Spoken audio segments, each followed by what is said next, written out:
I think he really knew how fortunate he was to be in the position that he was, you know, from what he came from. You know, in Cuba, the family was really well off, but when they came here, they didn't have much at all. He just always was very grounded in where he came from, who helped him get there, and how can I give back and how can I help. That made him happy, to make other people happy. Indeed, one of Jose Wejebe's deepest passions was helping others in need and adding value where he could to support important causes. Causes such as the Make-A-Wish Foundation, cystic fibrosis, and Big Brothers Big Sisters. His deep compassion made him an inspiration to many. For his birthday, whenever I'd ask him, Dad, what do you want for your birthday? He'd want me to donate money to whatever was going on at the time, whether it was the tsunami or whether it was Katrina. Every single birthday, every single Christmas, he just wanted me to donate money to an organization. And, you know, he didn't want anything else. He had an incredible heart, and he was so in tune and in touch with charities. You wouldn't have known that that was going on in his life because he did not talk about it, but boy, he was there, and that was really a special part of him.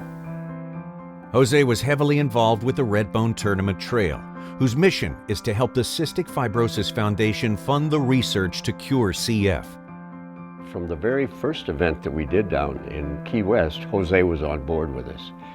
Even after he got his TV show going, he would televise a Redbone event. He would come to our Redbone events as a celebrity every time. Jose was a very kind, gentle, and generous soul. He really, really was. Jose would help just about anybody. People would say, could you help with this foundation or this cause? And Jose helped with all of them. He always opened his wallet, his heart, his time, whatever he could. And you know, especially with kids, Jose had a very, very soft spot for kids. With those kids, he just, you know, like a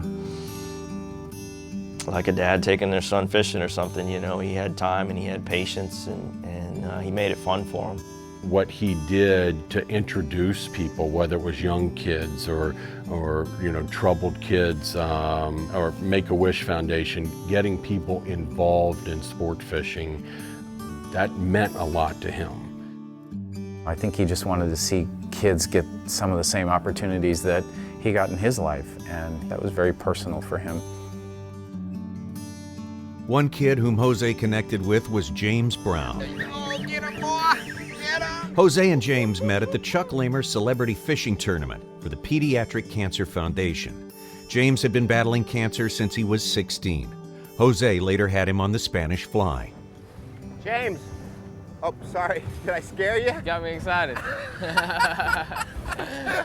I didn't mean to scare you, bro. You just got me excited. I thought you seen him again. What I would want James to take away from this trip, I think really I just wanted to show him a good time and take him fishing, you know, and I think it's really as simple as that. I think, honestly, I probably took away from this trip a lot more than he will. You know, it's funny where your inspiration in life comes from. Sometimes it comes from young men like James.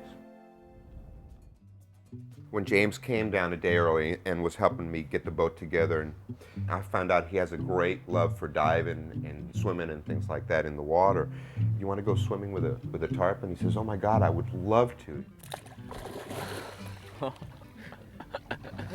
Is that cool? That's awesome. But it's funny because you can talk to somebody all you want about it, but until you actually get there and you start throwing the bait in the water and you see these big old things come up and just chomp the water all around you and stuff, and then you actually get in the water and you have all these things swimming around you and between you and everything. It was just great to see him like get the same kind of charge that I get from that, you know, because that kind of stuff never gets old to me. Being in the water and swimming with the fish never gets old to me.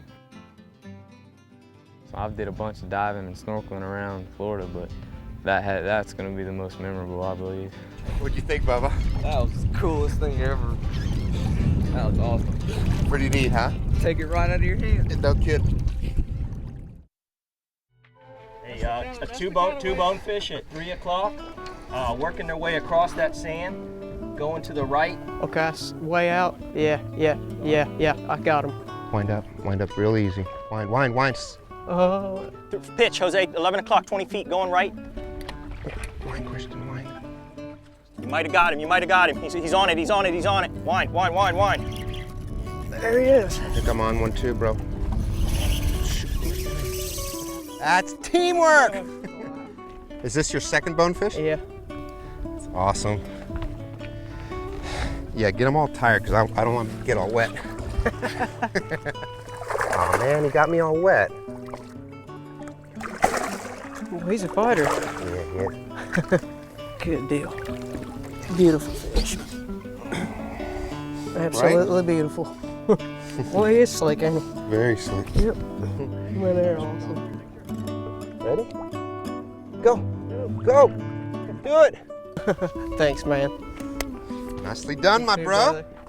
Nicely done. Jose Wejebe had a passion for service, for giving back, especially to kids with disabilities. From early on in his guiding career, he donated time to the Red Bone Tournament Series, which benefited children with cystic fibrosis. We had a phone call from the Make-A-Wish Foundation, and they said that they had this young man who lived in Indiana. His name was Christian Goodpasture. He was 15 years old, I believe, at the time. But he was in the hospital. When they asked him, if you had one wish, what would it be? He says, I want to fish the Red Bone Tournament, and I'd like to fish it with one of the Saturday morning fishing show stars. And we put him together with Jose Wejebe, and he came down to the Keys. He did the Red Bone Tournament. They become buddies. I had met Christian Goodpasture at a tournament for cystic fibrosis called the Red Bone. You know, to be in the boat with this guy and to know the hardship that he has gone through, you know, you can't help but respect somebody like that. Regardless of his state of health, the guy has never seemed to quit. You know, he enjoys life to the fullest, and he just doesn't give up on what he wants to do. But I have had a disability. I've had to find ways to work around these disabilities and do things, still be involved in the outdoors. I mean, I hate to ask this question, but how do you wrap your head around the thought that, you know, when you had that transplant, they really basically said you got 5 years? When you have CF, you never know when you're going to pass away. If you shut a door once you have this transplant, it's only a matter of time before you will have rejection or even possibly other infections. You got it how long ago? 4.5 years ago. And how much do they usually give people with a lung transplant? 1 year survival rate, I believe is around 82%. And at 5 years goes down to around 40. Then after that, it really dwindles off quick. I got it. Nice job, Christian, nice job. How big he is. Way to go. Wow. That's nice, that is awesome. Yeah, there's times when you're in that situation, you just want to give up, you feel like it's a total loss, but never count yourself out until it's that time. There's a lot of future ahead of you. When it's your time to go, you will. Until the day, don't never give up. You never know what will happen. So just go out and live it and try to make the best of it. The taping of that show was completed several months before the Spanish Fly episode aired on television. Sadly enough, Christian didn't have that much time left. Jose made the decision to shoot a different opening to the show. Christian Goodpasture was an incredible young man who was born with cystic fibrosis. In his mid-teens, he underwent a double lung transplant, which basically buys you a better quality of life for a short period of time. This show was filmed in between two hurricanes that were bearing down on the Keys, and as it turns out, time was the thing that Christian had the least of. He recently lost his battle with CF. It was amazing the way he affected everybody, his friends, his families, and even strangers, and always in a positive way. I can tell you, Christian, you touched the lives of everybody that you came in contact with. So this show is dedicated in celebration of Christian's life, his friends, and his family. I know his bond with Christian Goodpasture was very, very close. They grew to be very good friends. And, when he passed, it really affected him. That idea and that kind of connection that Jose had with Christian Goodpasture, I just think he impressed the entire crew, and on many occasions I remember Jose saying, you know, someone would ask him, who's your hero? Or they'd put a baseball card and one of the things was, who's your hero? And he would put Christian Goodpasture.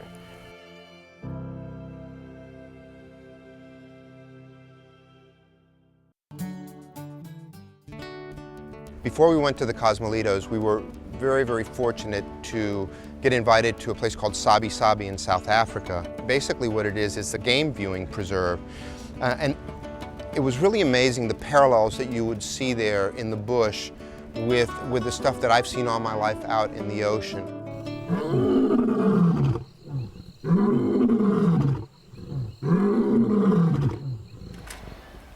That's crazy. Wow. One of the things that you would see out in the bush that's a theme that's repeated throughout in the ocean and in the jungle was the whole camouflage thing. If you look at some of those impalas and their coloration, you look at the leopards and the lions and those colorations, it's amazing how from a distance you can't see them at all. That coloration is a functional part of that creature's adaptation. It doesn't matter if they're a prey like the impala or a predator like the leopard, you know, that coloration serves its purpose. Fast forward over here to the ocean side, it's the same thing. You look at some of those groupers and you know they're ambush feeders and you can see how their coloration, how they'll sit in a rock and they'll become basically part of the rock. And when some prey kind of darts out from between the rock, they come out and get it. You can see how that coloration is a function of their adaptability into their environment. So it's another, for me, amazing parallel, the whole camouflage thing, whether it's in the bush or in the ocean. Jose Wejebe's generous charity work was an important factor in his life. He was always humbled and at the same time honored any time he was contacted by a child in need. Well, Jonathan was diagnosed with T-cell lymphoma December '03. We had a social worker at the hospital walk into the room, say that he qualified for Make-A-Wish. He loved watching Jose on television. He told Make-A-Wish his biggest wish in the world was to fish with Jose. I met Jonathan really in a convoluted way. I had gotten an email from the Make-A-Wish Foundation, and apparently Jonathan had been watching the shows and his wish was to go fishing. You know, there were a couple trips that we had scheduled that we had to, you know, cancel because he was in the hospital. He had some issues, had to go back to the hospital. Jose actually called him at the hospital and said, "Bro, you get strong, you get well, and we're going to go fishing." Jonathan did get out of the hospital actually 1 week later, and he started working out and he started walking around the track at the school behind the house, and then he started running. It was really a very touching story because his mother would tell me things about, you know, how he would work out for 3 months just to get ready for the, you know, for the 1 week that we were going to get together. I have just under a year of chemo left. I just get a small dose, you know, because I'm in remission now, but everything's going good. Besides, you know, making someone's wish come true, again, it told a story, you know, and it gave a window into those kids that, you know, their point of view on things and what they were going through at the time. And I know it made their day, and it made mine, you know. I'm sure it made his, you know. He was happy to make them happy. Grab this. I got one, Mike. You got one, boss? We got a double. Jose and this young boy hook up together, and they're, you know, both got their rods bent over, and well, what we thought were 2 fish at the time, and eventually we come to find out it's 1 fish, and they're both hooked up to the same fish. I bet you any amount of money that same fish ate both our baits. You started taking it out about the same time. Yeah, see, and see, there it goes. Like, both of ours are running out at the same time. Jonathan Nitch was a cool character, and seeing how that show went down, and it seemed almost like as if things happened on these shoots that couldn't be more perfect. You know, them two hooking a tarpon in the same spot and fight a fish in tandem like that, where Jose could help this young man who had to build his energy, his strength back up. He had to work out to get out of the hospital. That kind of brought him out of the hospital to give him purpose to come down here. And so here he is, not 100%, but strong enough to come on the shoot. And here's a 100+ pound tarpon and him and Jose hooked the same tarpon in the harbor. What are the chances of that? All right. Woohoo! What up, bro? Look at that, both hooks in the same, you see that? Same spot. Both hooks, I swear they're this far apart. The two hooks are this far apart. We pulled that fish up alongside and I pulled it out of the water, and it was just amazing. The two hooks were side by side. I mean, just not even an inch apart. And I think that was really special for that child to catch the fish with Jose at the same time. That was kind of neat.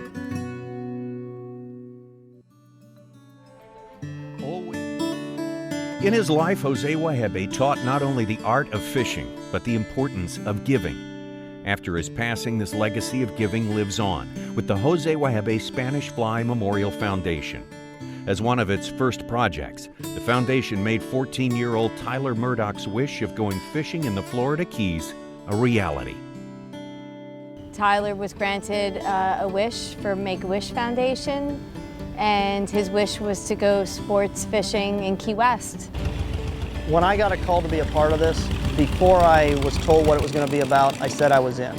And you know, Jose was a great friend of mine, and to be a part of the Jose Wejebe Spanish Fly Foundation, you know, them joining with the Make-A-Wish and just making this wish come true, just made my heart feel good. Kim from Make-A-Wish Foundation and Chrissy Wejebe from the Jose Wejebe Memorial Foundation chose Tyler for this wish, and within 5 weeks we were here and he was fishing and he was living out his wish. Oh yeah. Well, he's gonna come jumping up. Look at that, buddy. Yeah, look at him jump. Keep reeling, keep reeling, keep reeling, keep reeling. I think he's gonna walk away with a real experience of a lifetime, that when things aren't so easy, you know, that these are the things that you have to look back on as to balance out your highs and your lows. How's it going here? You getting him closer? Yeah, he just took off a little bit. The fishing, I mean, he never caught a bigger fish in his life, and he is definitely hooked. I can tell you, it won't be the last time you ever see Tyler Murdoch in the Keys.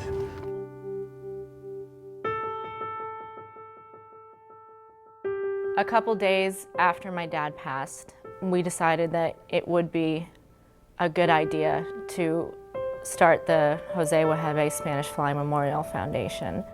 When someone passes suddenly, it's very difficult to try to do anything that you think is right to carry on their legacy.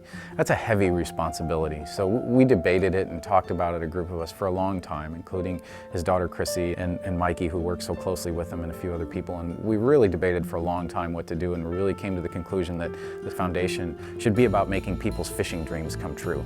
We know that we were a new foundation, and it would be a good idea to probably partner up with a foundation that already is a very credible one, and Make-A-Wish was the first thing that popped into our heads.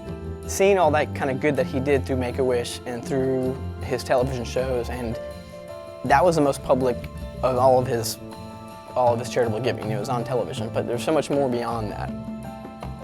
I would like to see the foundation be the go-to for anything in the fishing world, whether it's veterans, whether it's kids with special needs, or people that happen to find themselves in hard situations. I would like our foundation to kind of be the fishing outlet, to be able to help in any way that we can.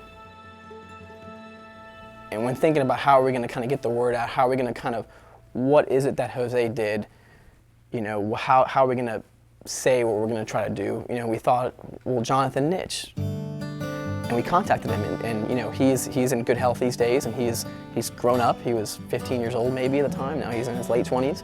And we said, hey Jonathan, would you like to come down here and maybe fish again with Stevie and Palomeni, who was on the boat with you that day fishing with Jose, and he was thrilled to do so. Yeah, that was pretty memorable for me. I know you'll never forget that tarpon you caught with him, but when I pulled that up, I couldn't have been more surprised. Your hooks were side by side in that fish's mouth. That was just really neat. I don't know, have you ever seen that happen before? I've seen it a few times. Times? It doesn't happen very often. I can count on one hand the times it's happened to me or my clients, that's for sure. After I finished chemo, really, I've been healthy since. I've gone to multiple checkups and everything's perfect. Still fishing. Now I'm living a normal life again. Now you might become dinner. No, we're a little fish. It's been several years since I've received Make-A-Wish. Over the years, Jose and I had kept in touch. He would call every now and then and just checking up on me. Your first real bonefish. I think this foundation really helped out in giving others something to look forward to, just as I had something to look forward to when things weren't going well for me. To learn more about the Jose Wejebe Spanish Fly Memorial Foundation, log on to josewejebefoundation.org.